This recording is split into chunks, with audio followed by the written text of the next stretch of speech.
Hello and welcome back to the course of Fundamental of Electronics and Electrical Engineering. The topics that I am going to discuss in this video lecture, three-phase transformer. In the previous video lectures of the transformer, I have discussed about the EMF equation of the transformer, its construction. So let us start this lecture. So why three-phase transformers are required? Electric power is always generated in three-phase because three-phase generation is having advantages over single-phase generation. Cost can be minimized, losses can be minimized, three-phase system give more output as compared to the single-phase system. Efficiency of three-phase system is very high. So that's why electric power is generated in form of three-phase at higher voltage like 132 kilovolt, 22 kilovolt. Power is also generated at voltage like 11 kilovolt, 400 kilovolt. Now, to step up the generated voltage for transmission, it is necessary to have three-phase transformer, and similarly at the distribution time, three-phase transformer is also required.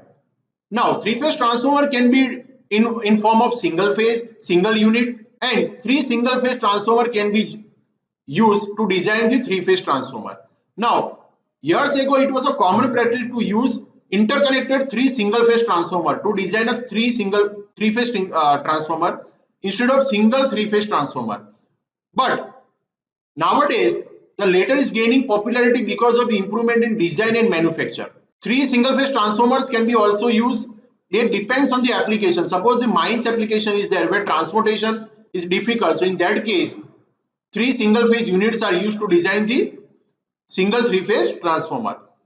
Now, as compared to the bank of single-phase transformer, which are the advantages of three-phase single unit three-phase transformer? So advantages are that it occupies less floor space for equal rating. So if we are designing the equal rating transformer, then less space is required in case of single unit three-phase transformer. Weights are less. Cost is also less. 50% cost can be minimized if we use single unit three-phase transformer. So handling is also easy. Maintenance is also reduced. Now moving towards the construction of the three-phase transformer. So here you can see one single unit three-phase transformer is there, and this is an internal circuit. Now it consists of three-phase transformer can be also of core type and shell type. And here for simplicity only primary winding is shown, which is connected in star, and this star connection is given three-phase supply.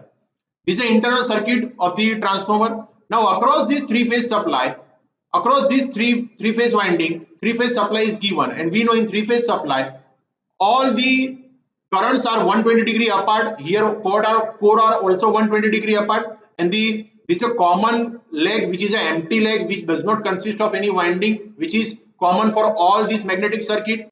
Now the central leg formed by these three carries the flux produced by three currents, that is IR, IY and IB.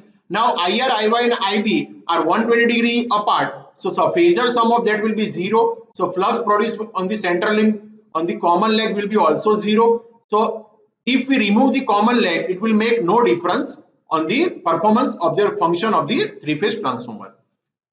The winding of the three-phase transformer, that is primary and secondary, can be connected either in star or delta. So there are four possibilities that star and delta is connected. Primary and secondary is connected if neutral is grounded. It can be connected in YY type, that is a star, primary connected in star, secondary also connected in star.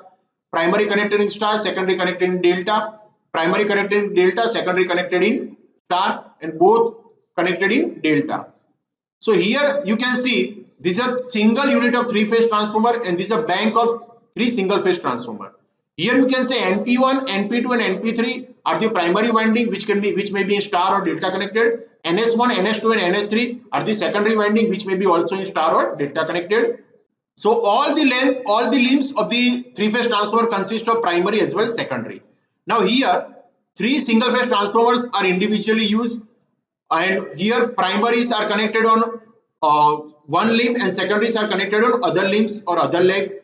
Now these primary and secondaries are connected in star or delta, so we will be having four possible connection.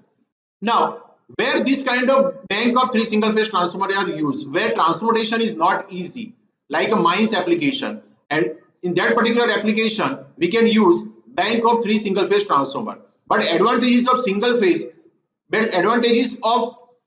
three-phase transformer is more as compared to the bank of single-phase transformer. That's why single three-phase transformer is preferred over bank of single-phase transformer. So this is all about the today's video lecture. In this video lecture, I have discussed about three-phase transformer and certain terms related to the transformer, certain definition related to the transformer. Hope you have enjoyed the video. See you in the next video of the transformer. Thank you for watching.